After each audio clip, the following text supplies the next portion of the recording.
Good morning students. आज हम बात करने जा रहे हैं वर्कशॉप टेक्नोलॉजी 3 के अंदर ग्राइंडिंग का सब टॉपिक। तो ग्राइंडिंग क्या है? अगर हम बात करें, अगर पर्पस ऑफ ग्राइंडिंग देखें, एक मेटल कटिंग प्रोसेस है और एक फिनिशिंग प्रोसेस भी है। ये दोनों का कॉम्बिनेशन कहा जा सकता है। पर्पस क्या है ग्राइंडिंग का? There are some manufacturing processes which can not produce the required dimensional accuracy. कुछ ऐसे हमारे मैन्युफैक्चरिंग प्रोसेस हैं, उतनी बढ़िया डायमेंशनल एक्यूरेसी नहीं दे सकते जो हमें कई जगह पे बहुत जरूरत होती है मीटिंग पार्ट्स के ऊपर। फॉर एग्जांपल, अगर हम बात करें कि सिलेंडर और पिस्टन है, तो उसमें हमें डायमेंशनल एक्यूरेसी बहुत ज्यादा चाहिए होती है और साथ के साथ उनकी सरफेस फिनिश भी चाहिए होती है। तो वहां पे नॉर्मल जो कटिंग प्रोसेस है वो काम नहीं कर सकते, उसकी जगह हम ग्राइंडिंग को यूज करते हैं। There are some materials which are to be machined and which are too hard for other machining methods। कुछ मटेरियल्स हैं जो हमें मशीन करने हैं, लेकिन उनकी जो वो बहुत हार्ड होते हैं। अगर कटिंग टूल से उनको काटेंगे तो कटिंग टूल हमारा खराब हो जाएगा and this is very costly process. तो इसके लिए हमें ग्राइंडिंग की जरूरत पड़ती है। Now what is grinding process? It is a surface finishing operation where very thin layer of material is removed in the form of dust particles. जो हमारी कटिंग हो रही है वो एक तरह का ये सरफेस फिनिशिंग ही ज्यादा कहलाई जाती है, क्योंकि उसमें जो मटेरियल कटता है वो बहुत थिन लेयर में कटता है and it is in the form of dust particles. एक धूल की फॉर्म में उसके चिप्स नहीं निकलते हैं। Thickness of material removed is in the range of, आपके ऑब्जेक्टिव के लिए क्वेश्चन आ जाता है, it is in the range of 0.25 to 0.5 millimetre. बहुत कम है, इससे भी कम होता है। And tool used is an abrasive wheel. एक एब्रेसिव व्हील है, पहिया होता है। The wheel may be a single piece or solid type or may be composed of several segments of abrasive blocks joined together। छोटे छोटे blocks को हम जोड़ भी सकते हैं। एक सॉलिड टाइप भी हो सकता है या उस सॉलिड में अलग अलग टुकड़े भी हो सकते हैं।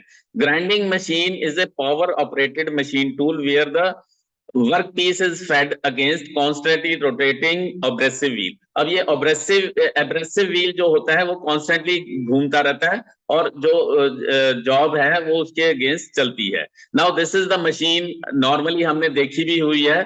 इसमें ये जो बेंच ग्राइंडर है ये बड़ा सिंपल है। इसको देखिए तो यहाँ पे दो व्हील लगे होते हैं, एब्रेसिव व्हील दोनों साइड में हम माउंट किए होते हैं।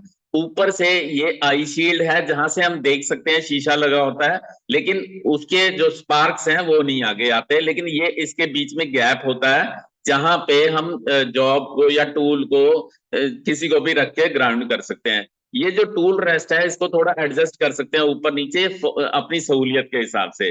टूल ट्रे यहाँ पे लगी हुई है जहां पे हम टूल्स को रख सकते हैं। वाटर पैन इसलिए होता है कि वाटर रख के उसको बीच बीच में ठंडा कर सकते हैं। ये बेस है नीचे और ये ग्राइंडिंग व्हील है। अब ये ग्राइंडिंग व्हील दो हो सकते हैं, एक कोर्स ग्रेन का, एक फाइन ग्रेन का। वर्किंग प्रिंसिपल मैं पहले भी बता चुका हूं। Work piece is fed against the rotating abrasive wheel. जो एब्रेसिव व्हील है वो घूमता रहेगा और वर्क पीस उसके अगेंस्ट चलता रहेगा। वेदर ये घूमता भी रह सकता है किसी भी डायरेक्शन में, आप या रेसिप्रोकेटिंग मोशन में उसको ले सकते हैं। Due to action of rubbing और friction between the abrasive particles and work piece material is removed. तो ये मटेरियल रिमूव होता रहता है उसकी वजह से। नाउ प्रिंसिपल ऑफ ग्राइंडिंग, अगर ग्राइंडिंग का प्रिंसिपल देखें, हम जानते भी हैं। तो ये देखिए यहाँ पे हमारा जॉब है, इसके आगे रेसिप्रोकेट कर रहा है। एन एब्रेसिव, अब ये एब्रेसिव क्या होता है? It is a small hard particle having sharp edges and irregular shape. अब ये एक तरह का मल्टी पॉइंट कटिंग भी कहला सकते हैं, क्योंकि जो एब्रेसिव है वो कई सारी इरेगुलर शेप की होती है और वो काटता है एक तरह से। और ये देखिए हमारा एक तरह का जो ये मशीन है, तो यहाँ पे देखिए ये मशीन है, ये इसका एब्रेसिव व्हील है और ये जॉब जो है हम आगे पीछे इस व्हील से उसको घुमा सकते हैं।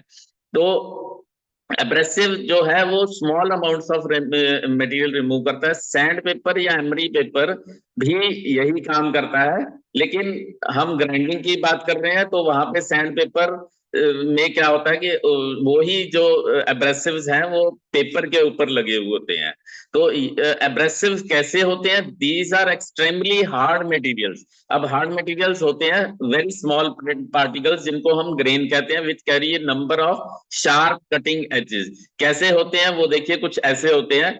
ये जैसे पत्थर के छोटे छोटे टुकड़े, अगर पत्थर हमें देखें तो पत्थर का साइज अगर छोटा कर दें, जैसे कि ये 200 माइक्रोमीटर का है, ये छोटा सा एक इमेज छोटी मल्टीप्लाई करके हम माइक्रोस्कोप के नीचे देखी हुई है। तो ये देखिए यहाँ पे इस तरह के एब्रेसिव होते हैं, ये शीशे की तरह से दिख रहे होते हैं।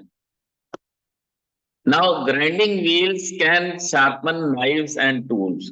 तो grinding wheels are produced by mixing appropriate grain size of abrasive with required bond. अब दो चीजें इसमें बहुत ज्यादा जरूरी होती है, एक ग्रेन साइज ऑफ एब्रेसिव और बॉन्ड, और उसके बाद उसको शेप में प्रेस कर दिया जाता है। बॉन्ड जो है उसको जोड़, एक तरह का गम की तरह होता है, गोंद की तरह होता है, वो उसको बॉन्ड करके उसको प्रेस कर देते हैं, जो कि हम शेप में, ज्यादातर हम गोल ग्राइंडिंग व्हील की बात कर रहे हैं तो गोल ही होगा। The characteristic of grinding wheel depends on dia of wheel, dia of spindle hole and face width. ज्यादातर इसकी अगर हम स्पेसिफिकेशन अगर कहें और इसकी कैरेक्टरिस्टिक्स डिपेंड करती है कि कितना बड़ा व्हील है, dia of wheel, dia of spindle hole जिसके अंदर वो फंसेगा, एंड फेस वेट, उसकी चौड़ाई कितनी है, उस हिसाब से ग्राइंडिंग व्हील के कैरेक्टरिस्टिक्स डिजाइन होते हैं। तो डेजिग्नेशन हम कैसे करते हैं, यहाँ पे देखिए ये इस तरह से, ये एक तरह का एब्रेसिव है और उनके बीच में बॉन्ड जो है उनको जोड़ दे रहा है। उनके बीच में स्पेस जो है, दिस इज पोरोसिटी, वो भी एक उसका खाली होता है, लूजनेस कितनी लूज है, तो बॉन्ड फ्रैक्चर वहां पे होता है। ग्राइंडिंग व्हील डेजिग्नेशन ये मैंने बताया कि दो चीजों से होती है, एब्रेसिव और बॉन्ड, ये ज्यादा चीजें होती हैं। सबसे पहले एलिमेंट में बात करें एब्रेसिवली, ये दो तरह के होते हैं, natural and synthetic. The commonly found in nature are emery, corundum, quartz, garnet and diamond. Normally जो नेचुरल है, एमरी, एमरी जो है शीशे के टुकड़े, कोरंडम, कोरंडम जो है एलुमिना, Al2O3 भी होता है, तो एलुमिना का ही एक तरह का फॉर्मा होता है। क्वार्ट्स, गार्नेट, गार्नेट में आपने देखे होंगे कि काले रंग के हम गले में माला डालते हैं तो वो गार्नेट होता है, डायमंड। तो लेकिन ये बड़े कॉस्टली पड़ते हैं और इनके मिलना भी मुश्किल होता है, तो ये ज्यादा पॉपुलर नहीं है। Abrasives that are made synthetically, कृत्रिम रूप से जो बनते हैं वो ज्यादा प्रेफर किए जाते हैं, because can be made in controlled condition in electric. Now this is the advantage of synthetic, कि कंट्रोल्ड कंडीशन इलेक्ट्रिक फर्नेस में बनाए जा सकते हैं और इनको नेचर के ऊपर डिपेंडेंस नहीं है, एंड डिमांड के हिसाब से उसको बनाया या घटाया जा सकता है। इसके जो फॉर्म है, Al2O3 aluminium oxide silicon carbide, Al2O3 को A से बनाते हैं, A से डिनोट करते हैं, सिलिकॉन कार्बाइड को C से करते हैं, cubic boron nitride CBN, and diamond. तो बॉन्ड्स, अब दूसरी बात, उसको जोड़ना कैसे है। बॉन्ड ये अलग अलग तरह के होते हैं। फर्स्ट इज विट्रीफाइड, ये फेल्डस्पार एंड क्ले, जो मिट्टी होती है, चिकनी मिट्टी, उसके बने हुए होते हैं। They are strong, stiff, porous and resistance to oil, acid and water. तो ये इनके ऊपर पानी और एसिड का असर नहीं होता है। रेजिनॉइड जो होते हैं, रेजिनॉइड यहाँ पे साइड में दिख रहे हैं आपको, कि इसमें थर्मोसेटिंग प्लास्टिक्स टाइप का मटेरियल होता है, थर्मोसेटिंग रेजिन्स होते हैं। दीज आर मोर फ्लेक्सिबल, तो थोड़े से इनके जो व्हील होते हैं वो थोड़े से फ्लेक्सिबल होते हैं। विट्रीफाइड वाले बिल्कुल लगभग पक्के होते हैं। शेलाक, लाख, लाख आपने देखा होगा जिसके चूड़े से बने होते हैं, चूड़ियां बनती हैं, प्लास्टिक टाइप की चूड़ियां होती है, शेल जो लाख से बनती है, लाख के कीड़ा होता है उसके सीक्रेशन से बनता है। Less used bond in grinding wheel, ये कम यूज होते हैं, but these are use for getting very high finish, क्योंकि ये थोड़े नरम होते हैं तो इस वजह से इनकी फिनिश बहुत अच्छी आती है। सिलिकेट, सोडियम सिलिकेट और हार्ड हो जाते हैं ये गर्म होने पर, ये विट्रीफाइड जैसे स्ट्रांग नहीं होते। रबड़, जहां पे हमें फिनिश बहुत अच्छी चाहिए होती है लेकिन थोड़े फ्लेक्सिबिलिटी भी चाहिए कि उसको मोड़ भी सके, वहां पे रबड़ यूज करते हैं। मेटल, जहां पे हमने CBN या डायमंड व्हील वाले ग्राइंडिंग व्हील बनाने हैं, वहां पे मेटल्स के थ्रू उसको बॉन्ड करते हैं। But this is manufactured by powder metallurgy techniques. वो हम आगे पढ़ सकते हैं कि पाउडर मेटलर्जी टेक्निक्स क्या होती हैं।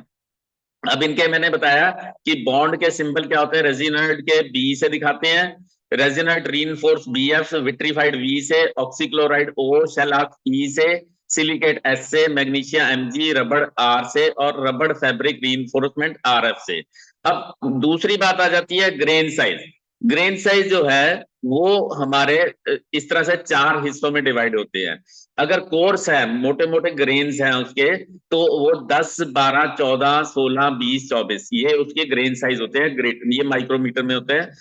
मीडियम मीडियम 30 से लेकर 60 तक होते हैं, फाइन जो है 80 से लेकर 180, और ये वेरी फाइन जो है 220 से लेकर 600। दैट मीन्स इसकी डेंसिटी है कि एक इतने एरिया में इतने सारे कण आ सकते हैं, इतने सारे ग्रेन्स आ सकते हैं।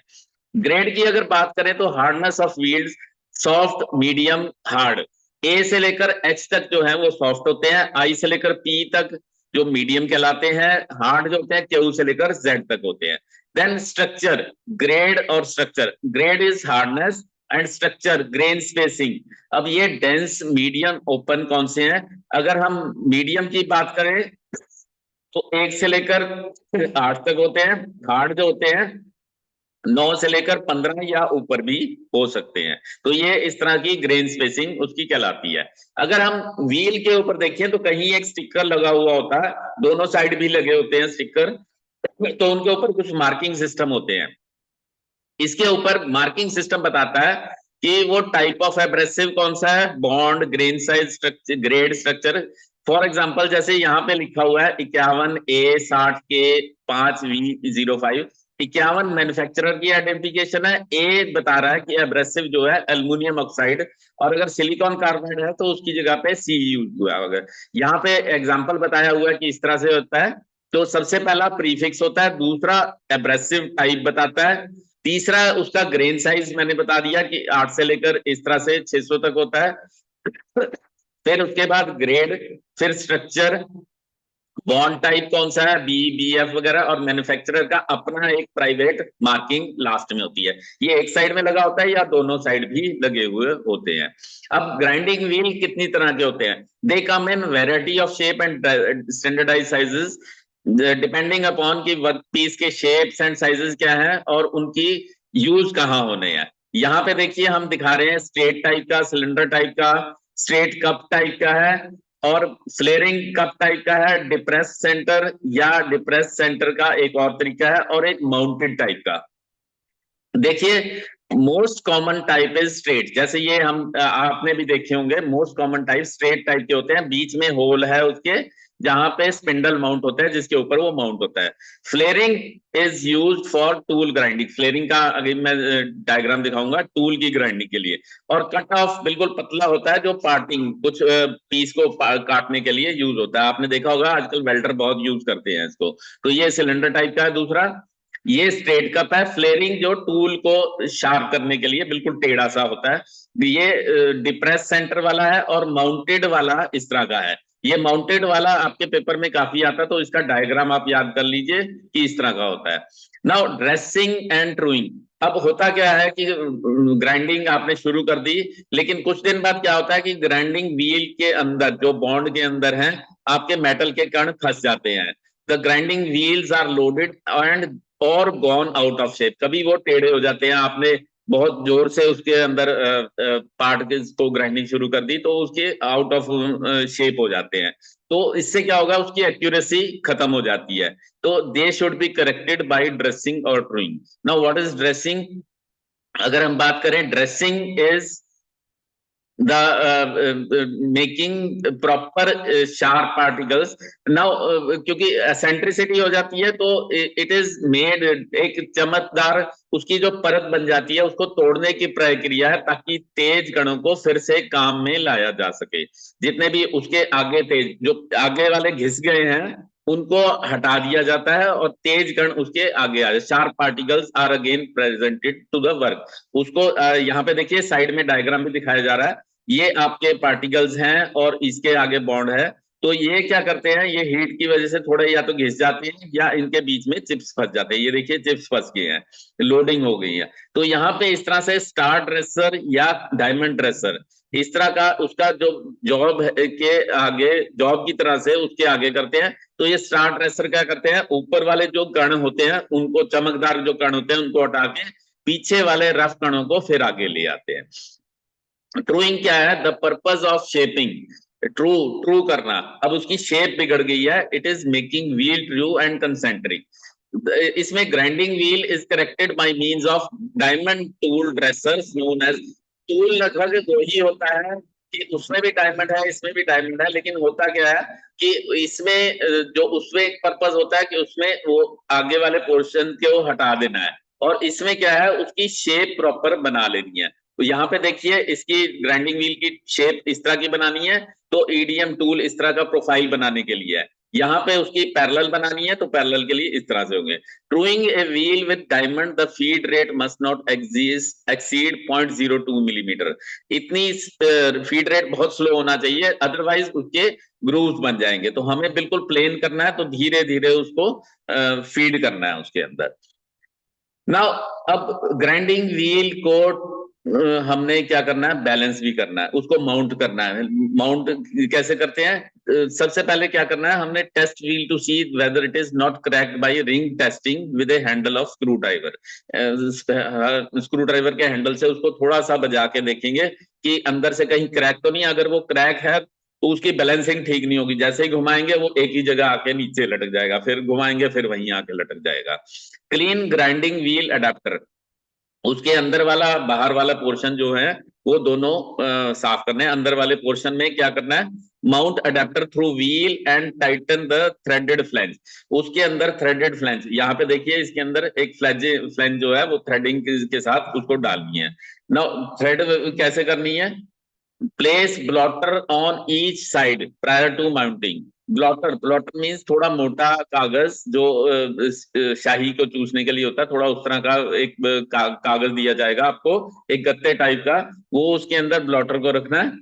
Then it should be good fit to on adapter और स्पिंडल, इसको अच्छी तरह फिट करना है। And third is diameter of flange not less then, जो फ्लैंज है उसके व्हील डायामीटर से उसके जो फ्लैंज हैं वो कम नहीं होने चाहिए। तो इस तरह से इसकी माउंटिंग करते हैं। अब माउंटिंग करने के बाद क्या है, बैलेंसिंग करनी है। बैलेंसिंग क्यों होती है, when mounting the new grinding wheel intense care should be taken for proper balancing। इसकी अब बैलेंसिंग करनी है। बैलेंसिंग क्यों करनी है, क्योंकि वही अगर वो टेढ़ा मेढ़ा ऐसे ऐसे चलेगा, जैसे कार का पहिया आपने देखा होगा टेढ़ा मेढ़ा चलता है, तो जो फिनिश आप चाहते हैं वो तो होगी ही नहीं, कटिंग भी प्रॉपर नहीं होगी। अनबैलेंसिंग व्हील में cause vibration and poor surface finish, geometry and dimension, ये सारी प्रॉब्लम्स अनबैलेंसिंग हो गई। तो व्हील बैलेंसिंग के लिए एक व्हील बैलेंसर बनाया जा सकता है, वैसे अवेलेबल भी होते हैं लेकिन आप बना भी सकते हैं अपने लिए भी। तो इसमें स्टैटिक बैलेंसिंग और डायनेमिक बैलेंसिंग दोनों, लेकिन जहां पे आपको ज्यादा एक्यूरेसी नहीं चाहिए वहां स्टैटिक बैलेंसिंग मींस माउंट करने से पहले ही उसको रुके हुए में उसकी बैलेंसिंग करनी है। ये देखिए साइड में हमने दिखाए हैं, इसको बैलेंसिंग करने के लिए इस तरह से यूज करते हैं। डायनेमिक बैलेंसिंग मींस उसको चला के देखेंगे और जहां पे माउंट किया वहां पे भी उसको बैलेंसिंग करेंगे। Now classification of grinding machine, ये हमारी 6 क्लासिफिकेशन है। Bench grinding, bench grinder, surface grinding, cylindrical grinding, centreless grinding, internal grinding and special purpose grinding. Bench grinder हमने देख ही लिया है, 2 व्हील्स लगे होंगे, एक कोर्स ग्रेन वाला लगा होगा, एक जो एक रफिंग के लिए और एक फिनिशिंग के लिए। यहीं पे इसका मास्टर स्टार्ट स्विच और स्टॉप स्विच होगा। मैंने बता भी दिया कि इसके क्या होंगे, पानी के लिए भी जगह होगी और एक इसके जो टूल रेस्ट है वो ऊपर नीचे करने के लिए भी जगह होगी। सरफेस ग्राइंडर, सरफेस ग्राइंडर में अगर हम देखें तो ये एक तो रेसिप्रोकेटिंग टाइप का होगा, एक रोटरी टाइप का होगा। तो रेसिप्रोकेटिंग में क्या होगा, ये हेड को हमारे पास नीचे करने का जगह होगा, व्हील हेड जो यहाँ पे हम दिखा रहे हैं, व्हील हेड इसको नीचे करने का हमारे पास होगा। और ग्राइंड जो ये हमारा जॉब वर्क पीस को आगे पीछे करने के लिए या तो ये ऑटोमेटिक होगा, सीएनसी कंट्रोल्ड होगा, या फिर ये भी हो सकता है कि ये आप अपने व्हील से इसको आगे पीछे कर सकते हैं। तो इस तरह से वर्क पीस को आगे पीछे कर सकते हैं, या फिर ये रोटरी, जैसे व्हील इस तरह से चलेगा तो जॉब इस तरह से चलेगी, दोनों ऑपोजिट डायरेक्शन में चलेंगी सर्फेस ग्राइंडर में। Surface grinder includes the wash grinder.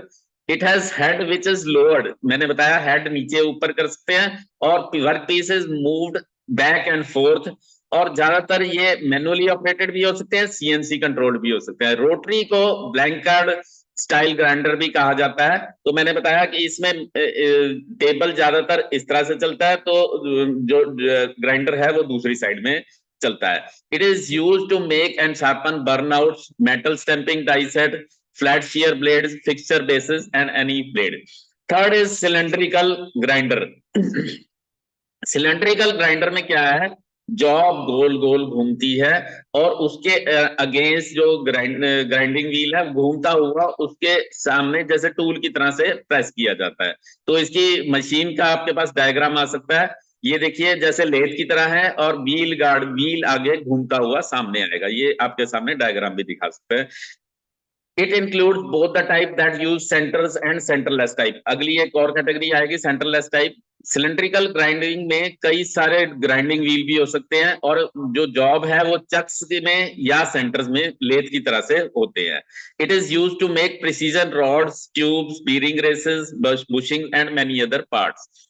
Now centreless grinding बहुत इंपॉर्टेंट है। सेंटरलेस मतलब जॉब जो है वो किसी भी सेंटर में नहीं लगी हुई है, सिर्फ एक ब्लेड रेस्ट पे। यहाँ पे देखिए ये जॉब है, एक आपकी शाफ्ट है जो घूम रही है, दो व्हील हैं, एक ग्राइंडिंग व्हील हो सकता है, दोनों ग्राइंडिंग व्हील भी हो सकते हैं, एक ग्राइंडिंग व्हील और एक सपोर्ट व्हील हो सकता है।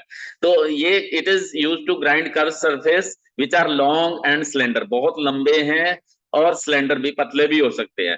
The work piece rest on work rest blade, अभी हम डायग्राम में आगे भी दिखाएंगे। और दूसरा व्हील जो है रेगुलेटिंग व्हील कहलाता है, और धीरे धीरे ग्राइंडिंग व्हील जो है वो पुश किया जाता है वर्क पीस के अगेंस्ट। यहाँ पे देखिए इसकी वर्किंग भी समझाई जा रही है कि ये एक तो ग्राइंडिंग व्हील है और दूसरा वाला रेगुलेटिंग व्हील है। तो ये जॉब देखिए वर्क रेस्ट ब्लेड के ऊपर रखा जाए, ऐसे टेढ़ा सा है क्योंकि वो सिलेंड्रिकल है तो उसके अंदर, लेकिन ये सेंटर के ऊपर नहीं, दो सेंटर्स के बीच में नहीं बांधा गया, इसीलिए इसको सेंटरलेस कहा जाता है। तो ये देखिए इस तरह से है, एक व्हील जो है वो आपका ग्राइंडिंग व्हील है और दूसरा रेगुलेटिंग व्हील है, और बीच में जॉब है, मशीन लैंप है, कंट्रोल यूनिट है, हैंड व्हील से उसको आगे पीछे भी किया जा सकता है।